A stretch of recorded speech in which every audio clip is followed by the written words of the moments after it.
Hello dears, welcome to our channel Haniya's creations. ഇന്ന് നമ്മൾ വന്നിരിക്കുന്നത് ഒരു ബനാന നഗറ്റ്സിൻ്റെ റെസിപ്പിയുമായിട്ടാണ്. വളരെ സ്വീറ്റായിട്ട് നമുക്ക് എല്ലാവർക്കും ഇഷ്ടപ്പെടുന്ന ടേസ്റ്റിലുള്ള ഒരു സ്നാക്കാണ്. അപ്പോൾ എല്ലാവരും ഇതൊന്ന് ട്രൈ ചെയ്ത് നോക്കണം. അതിനായിട്ട് ആദ്യം നമ്മൾ കുറച്ച് തേങ്ങ എടുത്തിട്ടുണ്ട്. ഒരു അര ബൗൾ തേങ്ങയാണ് എടുത്തിരിക്കുന്നത്. അത് എടുത്ത് നമ്മളൊന്ന് ഒന്ന് ചെറുതായിട്ടൊന്ന് സോട്ട് ചെയ്തെടുക്കണം. കളറൊന്നും മാറേണ്ട ആവശ്യമില്ല. അതിൻ്റെ ഒരു വെള്ളമയം ഒന്ന് മാറുന്നിടം വരെ ഒന്ന് സോട്ട് ചെയ്തെടുക്കാം. നമുക്ക് ഇത് 4 മണിക്ക് ചായയുടെ കൂടെയൊക്കെ പെട്ടെന്ന് തന്നെ നമുക്ക് ഉണ്ടാക്കിയെടുക്കാൻ പറ്റുന്ന ഒരു സ്നാക്കാണ്. അധികം ഓയിലൊന്നും ഇല്ലാതെ നമുക്ക് ചെയ്തെടുക്കാം. എല്ലാവർക്കും ഇഷ്ടപ്പെടുന്ന ഒരു ടേസ്റ്റാണ്. നിങ്ങൾ തീർച്ചയായിട്ടും ഇതൊന്ന് ചെയ്ത് നോക്കണം. തേങ്ങയുടെ വെള്ളമെല്ലാം ഒന്ന് വറ്റി വന്നിട്ടുണ്ട്. ഇനി നമ്മൾ എടുക്കുന്നത് 2 ഏത്തയ്ക്കയാണ്. ഏത്തയ്ക്ക നല്ലപോലെ പുഴുങ്ങിയെടുത്തതാണ്. ആവിയിൽ വെച്ച് പുഴുങ്ങിയെടുത്തതിന് ശേഷം അതിനെ ഒന്ന് ഉടച്ചെടുക്കാം. ഇനി നമുക്ക് ഒരു മിക്സിയുടെ ജാർ എടുക്കാം. അതിലേക്ക് ഒരു 4 ബ്രെഡ് പീസാക്കി ഇടാം.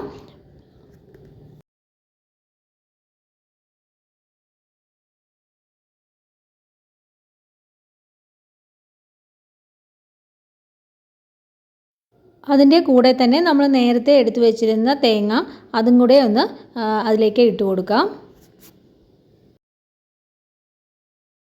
ഇനി നമ്മൾ ചേർത്ത് കൊടുക്കേണ്ടത് ആവശ്യത്തിനുള്ള പഞ്ചസാരയാണ്. നമ്മൾ ഏത്തയ്ക്ക ഉപയോഗിക്കുമ്പോൾ അത് നല്ലപോലെ പഴുത്തതാണെങ്കിൽ അതിൽ നല്ല മധുരം ഉണ്ടാവും. മധുരമുള്ള കായാണെങ്കിൽ നമ്മുടെ മധുരത്തിന് ആവശ്യമുള്ളത് ഇട്ടാൽ മതി. ഞാനിവിടെ ഇപ്പോൾ 2 ടേബിൾ സ്പൂണാണ് ചേർത്ത് കൊടുത്തത്. അതിനെ നമ്മൾ നല്ലപോലെ മിക്സിയിലിട്ട് ഇതുപോലെ ഒന്ന് പൊടിച്ചെടുക്കാം. പൊടിച്ചെടുത്ത മിശ്രിതവും കൂടെ നമ്മൾ ഉടച്ചു വെച്ചിരിക്കുന്ന ഏത്തയ്ക്ക പുഴുങ്ങിയതിലേക്ക് ചേർത്ത് കൊടുത്ത് നല്ലതുപോലെ ഒന്ന് മിക്സ് ചെയ്ത് നല്ലപോലെ നമ്മളൊന്ന് കുഴച്ചെടുക്കണം.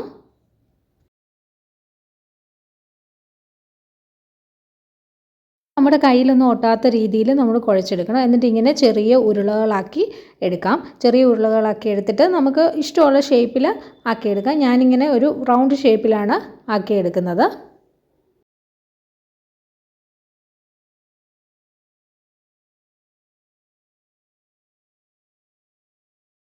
നമ്മൾ ഒരു ചെറിയ ഒട്ടലുണ്ടാവും നമ്മുടെ കയ്യിൽ നമ്മൾ കുഴച്ചെടുക്കുമ്പോൾ. നമ്മൾ എണ്ണ കയ്യിൽ തൂത്തിട്ട് ഉരുളകളാക്കി എടുത്താൽ മതി. അന്നേരത്തേന് നമുക്ക് പെട്ടെന്ന് തന്നെ ചെയ്തെടുക്കാൻ പറ്റും.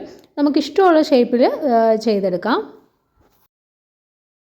ഇനി നമുക്ക് പാൻ അടുപ്പിൽ വെച്ച് ഒരു അല്പം നെയ്യോ എണ്ണയോ വല്ലതും എന്തെങ്കിലും ഒഴിച്ച് നമുക്ക് ചെയ്യാവുന്നതാണ്. അതിലേക്ക് നമ്മൾ ഉണ്ടാക്കി വെച്ചിരിക്കുന്ന ആ നഗറ്റ്സിൻ്റെ ഓരോ പീസും ഇട്ട് നല്ലതുപോലെ ഒന്ന് തിരിച്ചും മറിച്ചും ഇട്ടൊന്ന് മൂപ്പിച്ചെടുക്കാം.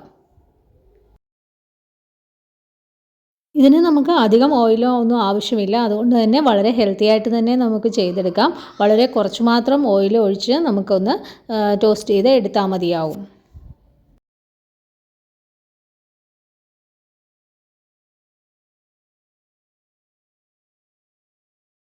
നമുക്ക് ഇതിന് നെയ്യോ ബട്ടറോ നിങ്ങൾക്ക് ഇഷ്ടമുള്ള ഫ്ലേവർ എന്ത് വേണേലും ഒഴിച്ച് നമുക്കിത് മൂപ്പിച്ചെടുക്കാം. അങ്ങനെ നമ്മുടെ നഗറ്റ്സ് എല്ലാം റെഡി ആയിട്ടുണ്ട്.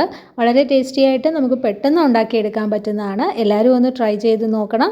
നിങ്ങൾക്ക് ഇത് വീഡിയോ ഇഷ്ടമായാൽ ലൈക്ക് ചെയ്യുക, ഷെയർ ചെയ്യുക, സബ്സ്ക്രൈബ് ചെയ്യുക. Thanks for